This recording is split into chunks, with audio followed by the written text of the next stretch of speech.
hello everyone, welcome to another Off the Lips. We today have Sarah, and I love the story of how I met Sarah. I was in the water at Cubes, so it's always great to meet people in the water. And Sarah was having, she had the biggest smile on her face that I've ever seen, getting great waves, and I had to ask her, her surfboard looked amazing, and so I got into conversation with her about the surfboard that she was riding. I subsequently got the exact replica. And I now too managed to surf with a big smile on my face. But through that conversation about the surfboard, we discovered that Sarah and I had something in common, that we both either work or have worked in the drinks industry. And that's how I discovered about this really cool thing, that really cool project that I'd heard about before, and then suddenly realized, oh wait, Sarah's behind it. Sarah spends a few months each year here working remotely in JBay, as she does around the world, and I've been trying to get her to speak here for a while, and I'm super glad that we finally managed to get you here. So I'm going to leave it at that. As usual, Sarah's going to talk for like 15-20 minutes, and then save your questions for the end, and we'll do some Q&A at the end. Cool, thank you, Mike. And the board that he's talking about is a mid-length twin pin, so it's, talk to me after about that thing. But yeah, thank you, the Green Room, for having me. We're talking about Leonista. So what is everyone's here's experience with tequila? Or what, I imagine most of the time it's not a good experience. It's a shot glass at 4 a.m, and it's the first thing that comes up the next day, which is usually not a good experience. So I'm here hopefully to change that experience for you guys. So this is a company, Leonista, that I started. Leonista means lion energy, because good quality tequila, high quality spirits, agave spirits, just like high quality whiskey or vodka, it's made with a lot more love. It's made 100% from the agave plant, and tequila or mezcal or agave spirits, specifically when they're 100% agave, are energy giving. So they give you a bit of a buzz. So when you taste Leonista, you feel the lion buzz, that African spirit. So that's where the name comes from. Cool. So let's chat about the plant for a second. So thousands of years ago, there was a bolt of lightning that hit a particular plant. Now that plant exploded, and over the next few days, that plant, the juices inside started to ferment. And the Aztecs tasted that plant, and they felt or the juices of the plant, they felt so amazing, they felt connected to their ancestors, connected to the gods. So they were really buzzing. So fast forward a few hundred years, that same plant was used in the hulls of ships that went from Mexico around the coast of Africa on the way to India on the spice route, and those plants found their way to the coast of Africa and started to grow there. And fast forward a few hundred years again, a girl from Crawford from the Karoo, just 4 hours away, saw these plants growing, thought, wow, these are amazing. They grow in the desert. The animals are eating them. They're loving them. They'll be great for my farm in the desert or my dad's farm. She put them in her saddlebag, rode back home, and started planting them there. So that's how agave, which is this plant, went from Mexico all the way to South Africa. So this is what tequila, mezcal, all agave spirits is made from. This is a particular plant, this is Mexico. This is actually a town in Mexico called Tequila Town, and this is the Tequila weber. So the scientist who discovered this plant or named it, his surname was Weber. So this is what all tequila is made from, and it's there in Tequila Town, which is an actual place in Mexico. It's an amazing plant. It takes 12 years to mature, and there's all different variations of this plant. So just like grapes, there's grapes in Portugal, there's grapes in Spain, there's grapes in Italy, all similar but slightly different. Same thing with agave. And this one is what tequila is made from. And this is the hero of the story.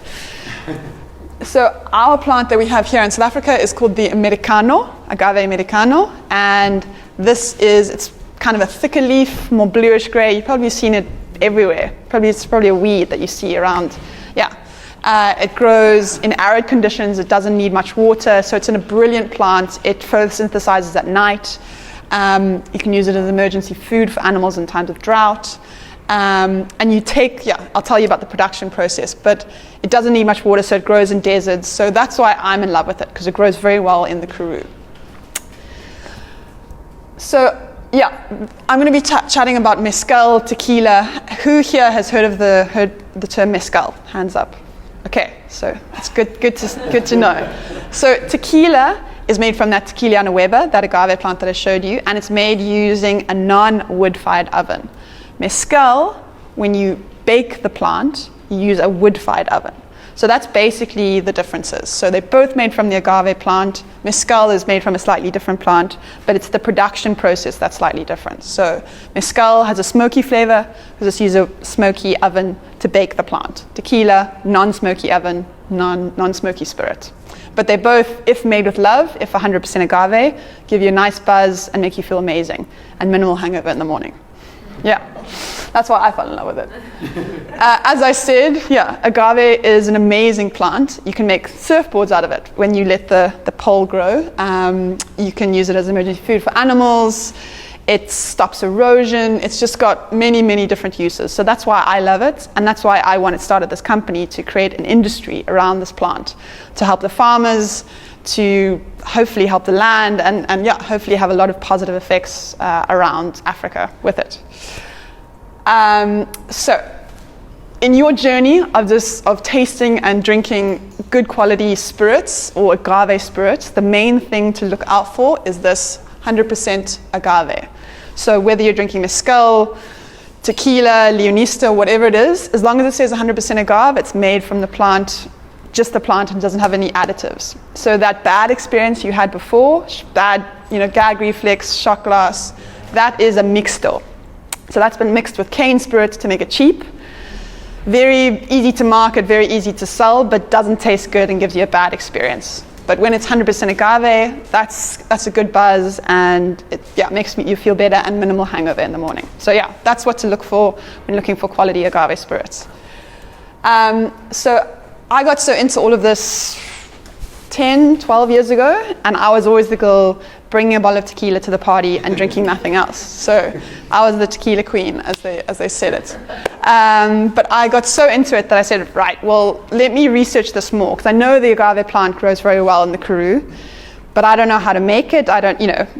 Let's see what happened here. So let's go to Tequila Town in Mexico. So this is what Mexico looks like, Tequila Town. It actually looks very similar to Crawfordnet, which was quite interesting. It's at the bottom of a volcano, so this is volcanic soil. These are the Tequila and Mezcal, very nicely planted, very nicely curated. This is an alchemidor, so I'm taking you through the production process here. So he is the guy who goes, finds the particular plant that's about to pole. That pole So you don't want that pole to grow. You want to harvest the piña inside. So you take off all the leaves, and you're left with this, which is a piña, which is called a pineapple in Spanish. And that is starch energy. And you want to convert that to liquid energy. You put it in an oven. This is a tequila oven, or tequila production oven. Herradura Tequila. This is their distillery. And you can see it's a steam oven. So the piñas go in there, and they're this white color. When they come out, they are caramelized. So this beautiful sort of browny color, all the starch energy has been converted to sugar, and much sweeter, and beautiful, beautiful flavors. This is a steam oven, non-wood fired. So that's tequila production. This is mezcal production, as I said, wood-fired oven, more traditional. And I really appreciated this because, seeing all these big production ovens that are steam, I thought, this isn't going to really work for South Africa. But seeing wood-fired ovens, more traditional, that got me excited, because it's a little bit like cooking on a braai as opposed to cooking in an oven. And South Africans love braais. So, this got me very excited and kind of inspired us to have our own oven. So now in South Africa, we have the only wood-fired oven production process. After it's baked, you squish it. You want to get all those juices, those beautiful juices out. This is a traditional way of doing it with a horse, but that's not always how they do it. Then you get these juices, and that's your goal. That's called pulque. It's like a agave wine or agave beer. You put yeast with that. The yeast converts the sugars into alcohol. And then you have, your agave wine. And then you distill it. These are massive distillers, and the water evaporates, or the spirit evaporates at a different temperature to water. So the spirit comes off first, and the first spirit you will get is this one. So it's a see-through spirit. So all spirits, when they are distilled, look like a gin, look like a vodka. And then you put some water with it and bring down the alcohol percentage, because it comes out at 90%. And then, you have the blanco. So blanco means white.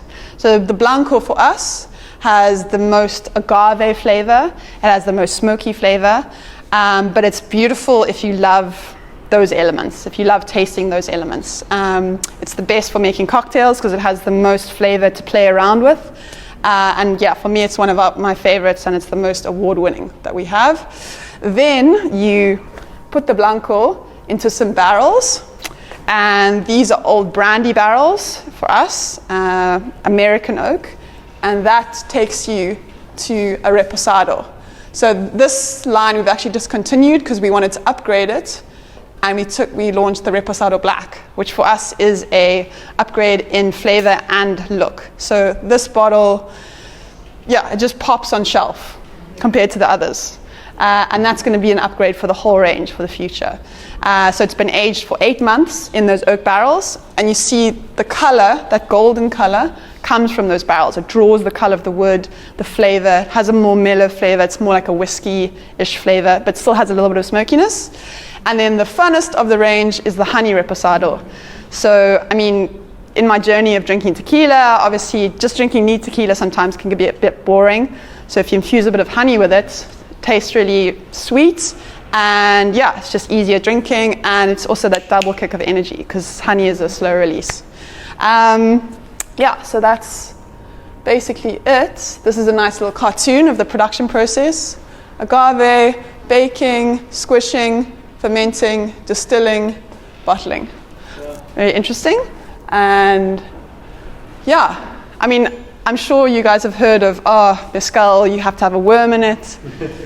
That is a marketing ploy. So back in the day, that used to be a way of seeing if there was enough alcohol in the spirit. So if there was enough alcohol, the worm would stay. If there was not enough alcohol, the worm would disintegrate. So now it's just a marketing thing.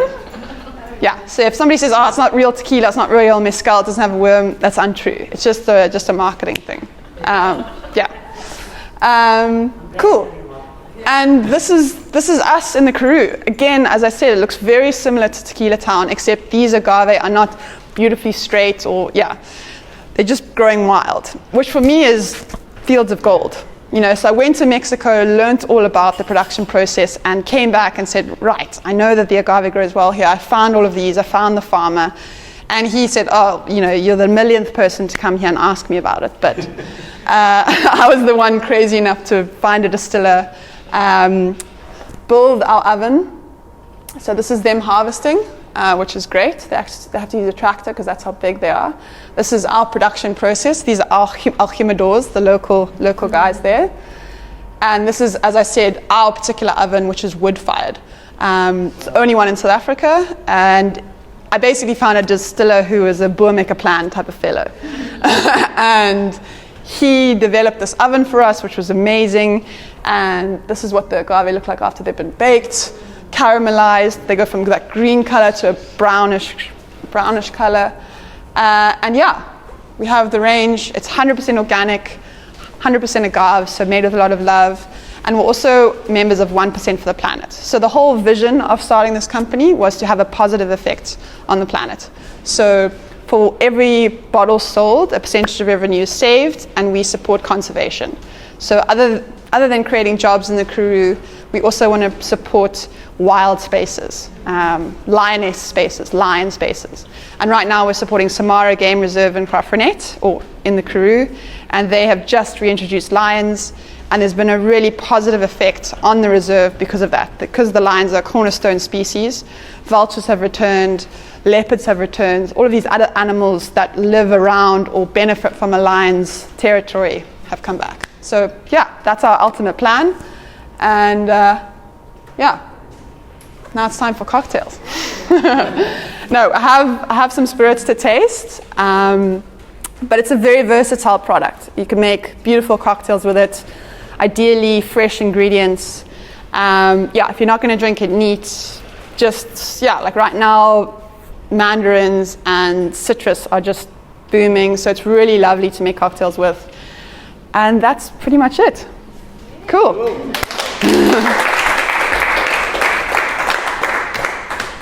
Thanks, Sarah. Cool. Okay, we're going to open the floor to questions, and I have a bunch of questions as well. So let me open the floor.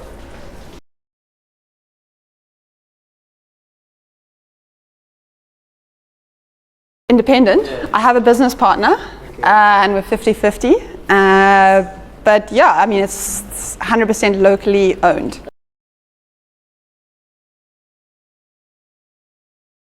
No. I think the road to that might be coming, but it's almost like we're a bit small for them now, and we still have a few elements to tick off. But that's the thing with the spirits industry, is you figure out that route to market is so important, because you want your product on shelf as cheap as possible for your consumer, and the way to do that is to work with the big guys, because they've gotten it down pat.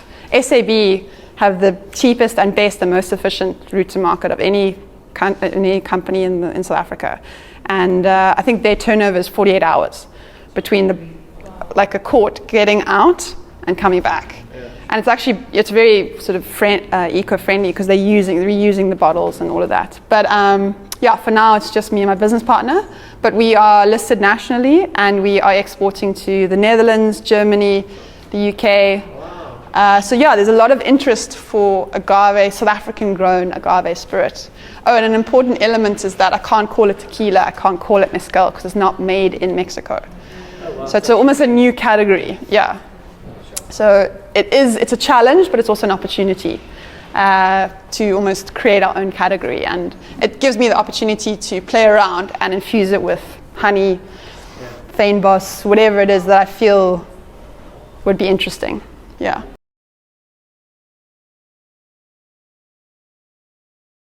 Guerrilla tactics. Tell us about some of them. It's a lot of... I was not experienced in the tequila or agave liquor industry at all before I started this. So I've had to learn along the way. And I guess my naivety was also a benefit, because I never said, I can't do this, I'm not big enough, or I can't do this because the style have taken. I kind of just came in not knowing and naive. So I asked a lot of questions and just got it done, and just learned along the way. So it wasn't easy, and we've had a lot of school fees, is what I call it. We've spent a lot of money of what was invested. We spent a lot learning. So it's been very challenging, but at the same time, I feel like we also skipped a lot of expense in that regard. So we always are trying to do things differently and do it ourselves, because as soon as you do it yourself, there's not too many middlemen. And then, it's less expensive. But it's not easy. It would be a lot easier with a big player on board, but at the same time, they're way less dynamic. For me, it's a little bit like thinking about if you're driving a boat. The big players are like a Titanic, very slow moving, big, but not easy to change, not easy to change direction. But we're a speedboat, is what I feel. So, I think the ultimate goal is a balance between the two. Yeah.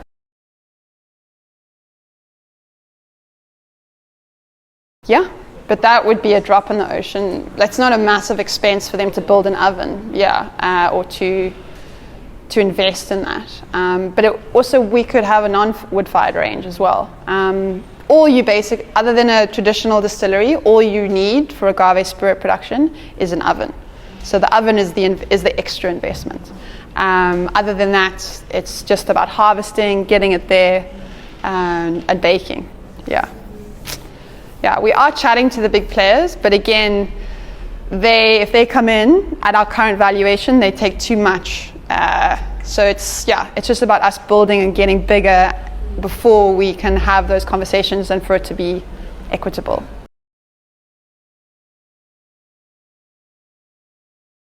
So we are 7 years old now, and we started exporting from about year 3.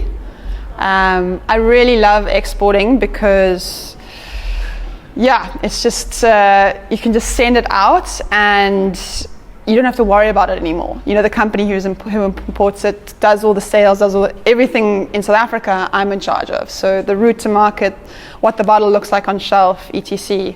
But it's really interesting to see which countries are loving it and really taking to it. So Japan is a country that's imported it and loves it, and I've seen the most sales there, and the Netherlands and Nigeria.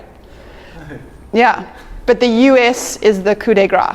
If we can get into the US, which will hopefully happen in 2024, they've seen 500% growth in agave spirit sales the past 5 years.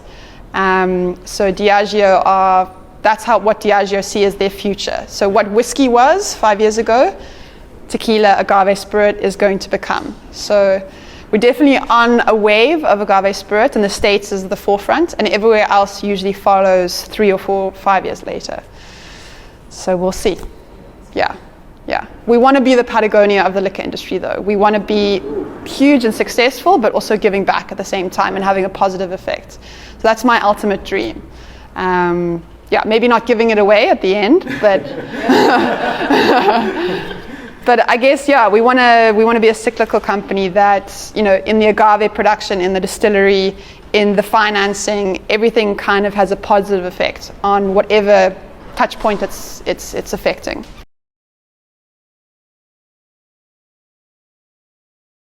I've based my life off that book. Yeah, very good book to read as inspiration. Yeah.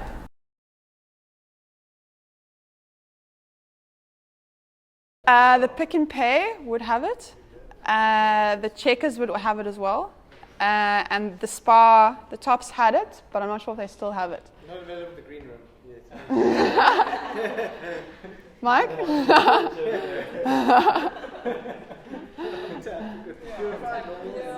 I mean, it's the middle of the day. I brought some to taste if you want, but...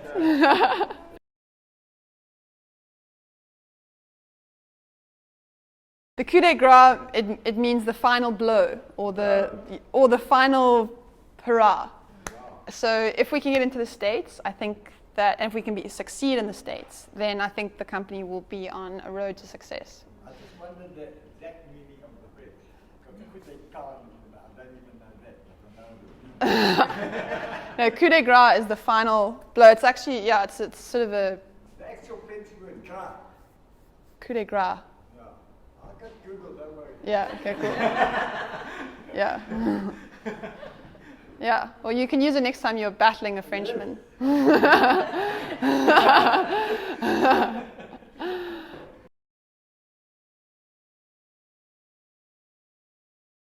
Great question. So the traditional way, as the Mexicans do, is just a tall shooter glass, just neat, room temperature. But that is quite extreme. You're sipping it, or you're... Yeah, and you're sipping it. Okay. And you're sipping slowly, and then you have a cerveza grande, which is like a big Corona or a light beer. And that's their water. So it's a hot day, and they're sitting out in the sunshine on the beach or something, and they're sipping their cerveza and then having a little sip of tequila or mezcal in between that. Okay. So that's the way they do it. Yeah. The way I do it is a shot just with 1 block of ice. And the honey, though, just cold, room temperature. That one is the best for parties. If you are at a festival or something, the honey one's a great one. But otherwise, margaritas with the Blanco. The Reposado Black is great to just treat it as a whiskey. So you just sip it neat. You can have it with kombucha as well if you want to make a cocktail. Yeah, winter cocktails, you can make kind of mescatini. So you use coffee, which is really great. But yeah, simple serve is just Leonista on the rocks. 1 block of ice. Cool. How do you get it black? The bottle? The Reposado Black. Black. Yes. Oh. The color is golden, but yeah. We called it the Reposado Black for the bottle. Yeah.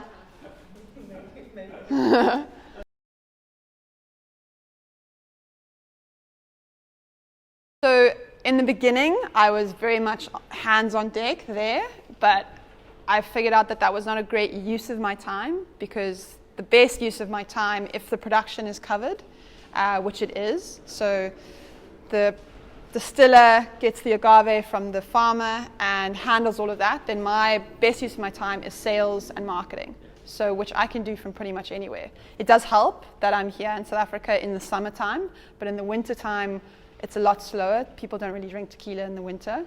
And that's when I can go overseas and try and promote the export markets and surf crazy locations as well, which is my other passion. So yeah, I try and have a good work and life balance. And yeah, that's my vice is surfing, I guess. I'm addicted. So it's flowing hard in my blood. Cool. All right, so we'll leave it at that. Thanks so much, Sarah. Cool, thank you.